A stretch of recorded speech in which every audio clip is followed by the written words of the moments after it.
morning po. So, another day, another vlog. So, sabog po tayo ng abono sa phase 1.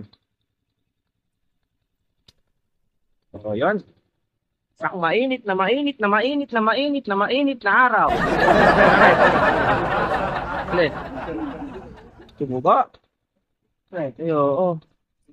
Ganun lang na si Kuya mga tigba. Hindi na yun. Oo. Tanim ka ng sayote.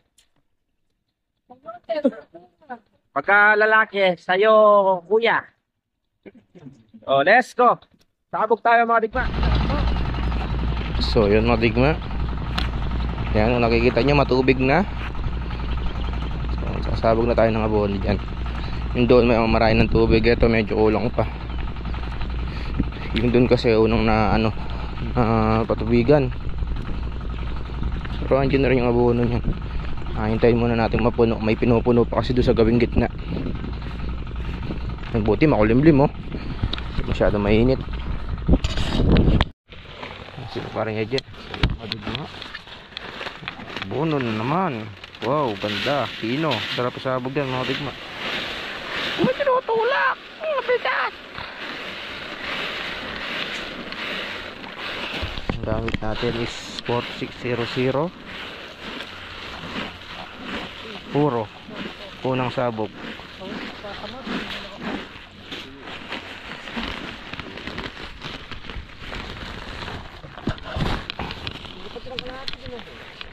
Oo.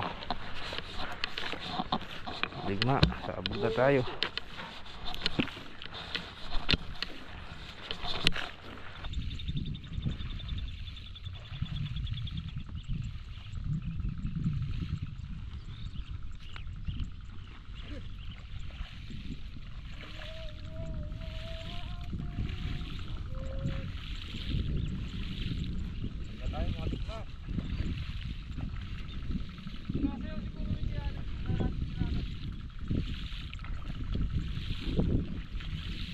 Di ko alam kung bakit kakaganto.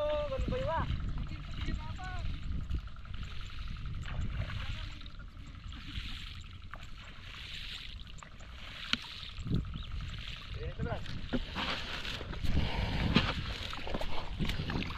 Diba?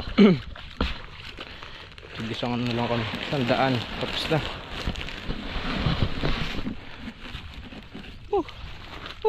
Diba?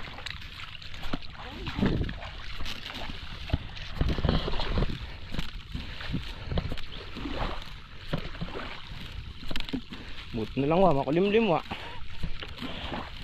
hindi tayo magtatagal sa init. Grabe na init mga digma. It's summer time.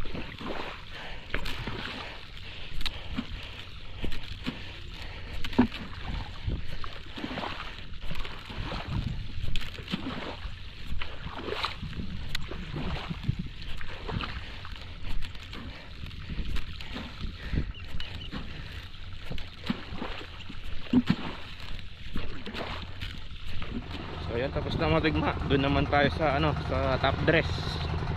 Sa dating kubo. So tara, let's go. So yung mga digma, may si Kuya, sibong. Yung mga mabababa yung presyon mga digma, pinapakain ng ganyan. Pero yung asawa niya daw mga digma, hindi daw ganyan yung ibinigay. Agila. Nawala yung yung pangalan ng presyon niya. Ano yung pangalan nun? Si Mami Agila. Oo, si Mami Agila. Talaga ko sinobra pa kaya yung presyon na eh.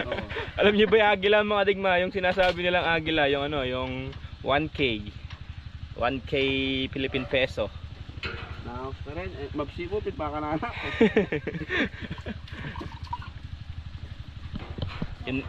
Kung nung unang panahon mga digma, yun yung pampataas pampataas ng presyon. Ngayon hindi, Agila na. Tabay, siyempre sibong yan. So tara, top dress na tayo dito. Nang mayari na yung trabaho dito mga digma. Dito kami sa tabing kubo dati. Dito sa last vlog dapat i-top dress na sinasabi ko. Ita-top dress na namin ngayon. So bali kaya tinanghali din ako, bumili ako ng pang top dress. Ang gamit natin is ayan, top dress 17017. Sino pareho pa bala may bawasan pareho. Mga ako magbayad. Gawa ng Atlas. Yun mga digma, top dress na po tayo dito.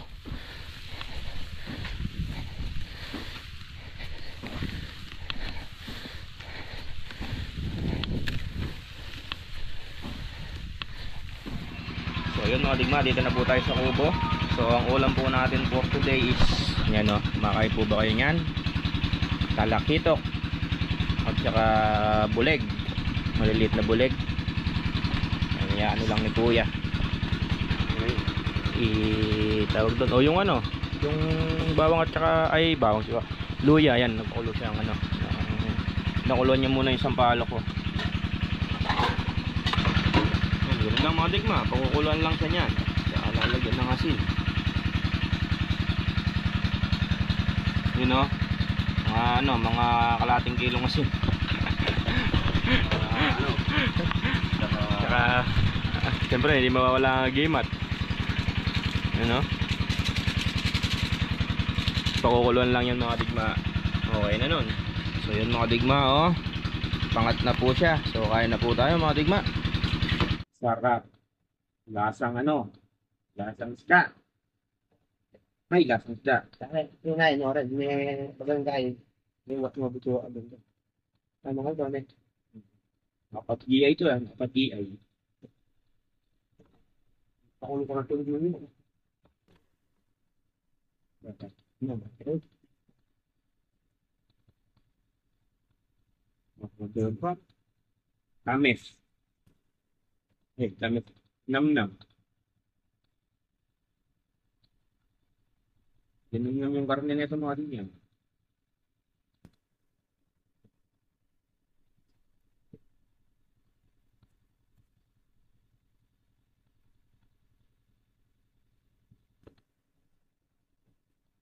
Uy, sarap.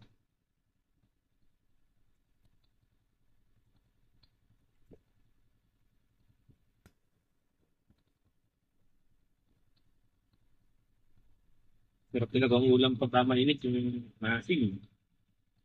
Mabaw. Baw. Maasim talaga pag patanggal lang. Patanggal lubid.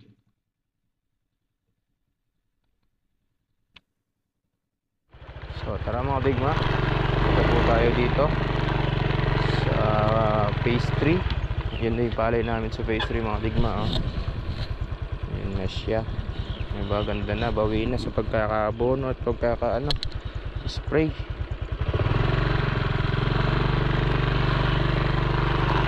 Bawi na siya.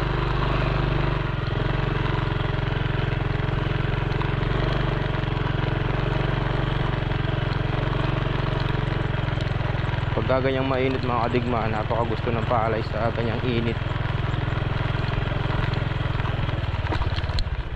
So may sabaw namin, ito naman oh, sa kabilang daan. May sabaw po namin na palay. Ito medyo may madami yung uban.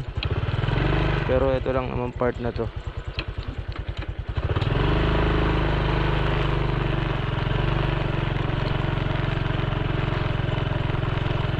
Nakarating din yung pambara ng ano, pambara ng open water namin.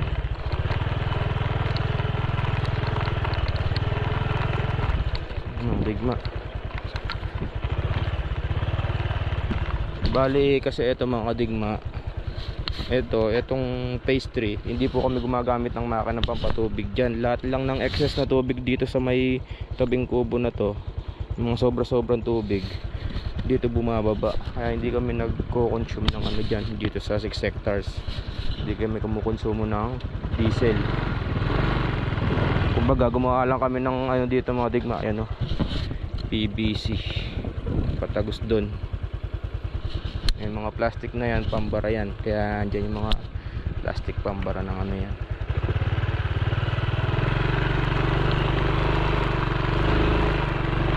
So bali punta tayo dito sa tabing kubo, dating kubo. Magandang nakikita mga digma, ano mga digma, oh, yung palay. Alaga ko yan mula dyan hanggang dun sa may saging. Alaga ko yan dyan yung inaalagaan kong palay. Ano kasi kami, tawag ko sinasabi, phase kami. May phase 1, phase 2, Gusto ko rin syempre silang matuto sa pag-aalaga ng palay, lalong lalo na si Wa. Bago natin siyang kasama. Ganda po nito mga digma, oh. Haba ng hinuhay. Parang hindi siya 4-auto, ah.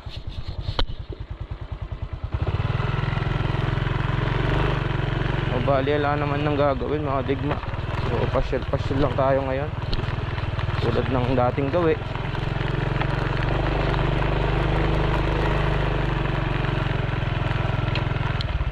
Andito din si Huwa. So dito po tayo sa tabing kubo, no. So titignan lang natin yung kalabaw mga digma. Si Kuratsa, yung kalabaw nung nasira. Bali kinuha ko po kasi yun, tapos binigay kong iwian. So titignan lang natin anong balangkas na ni Kuratsa, kung pumayat ba, tumaba ba. Ngayon ko palang ulit makikita si Kuratsa, eh. Tara, tignan muna natin. Yun, nandito tayo. Kung naalala nyo mga digma, yung bagong tuklas na lupa doon sa vlog ko last year, dito yun, yung parang gubat, medyo nalinis na ni Kuratsa. Ayan po si Kuratsa. Saka stock palang tubig, no, Wa?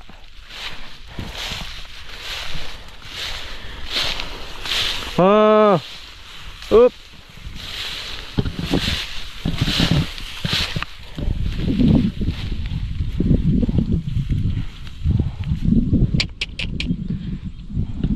Pinuha ng sakati ni Wa.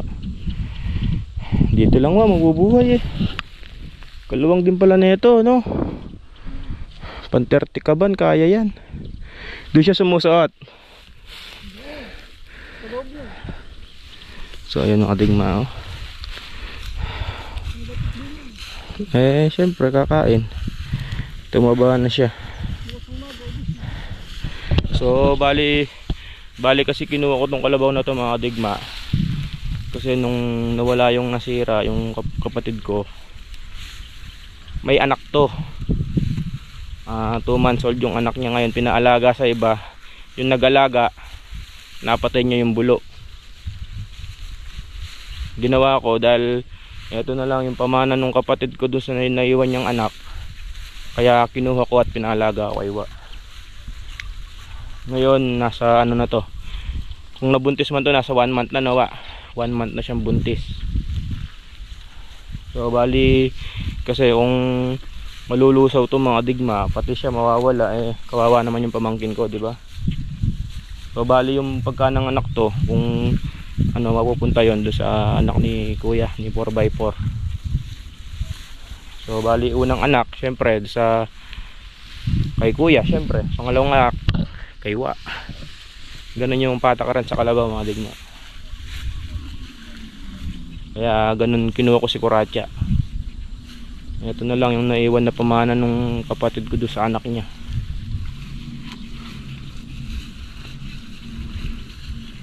Kaya dapat to ba? Dapat tawanan mga anak. Bali dalawa kasi naiwan yung kalabaw. Yung isa, ewan ko, ayaw yatang ibigay. Yung dalawa yung naiwan na kalabaw ni kuya. So lahat yon is para dun sa naiwan niyang anak. Kakain yan. Taas pala ng taron dito, no?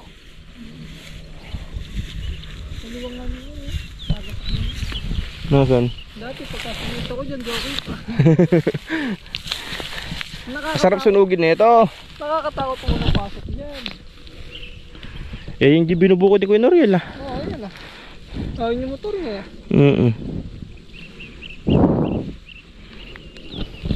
So bali ito kasi mga digma, kasamahan pa nung yan sa tabing kubo, tong lupa na to. Bali hindi nga lang namin dahil matalahib noon. Nalinis namin last year, pero nung tag-ulan nga, naging gubat na naman, kaya hindi namin nalilinis.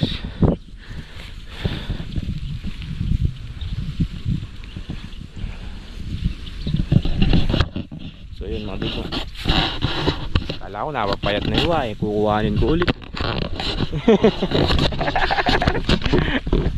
Wala kang makain masyado dyan. Hindi, mabubuhay yan. Pagkayarin yan, kabilos sumupang yan. Pagkayarin yan, dun mo ilipat. Mahirap sa labas. Na? Ayoko ilabas dyan. Ay dyan, safety siya dyan. Nilay tubig. So yun mga digma. So bali hanggang dito na lang to. Wala naman po kaming ibang gagawin. So uwi na po tayo. Bali pumapasyal-pasyal lang tayo sa palay. Ayan, uwi na po tayo mga digma.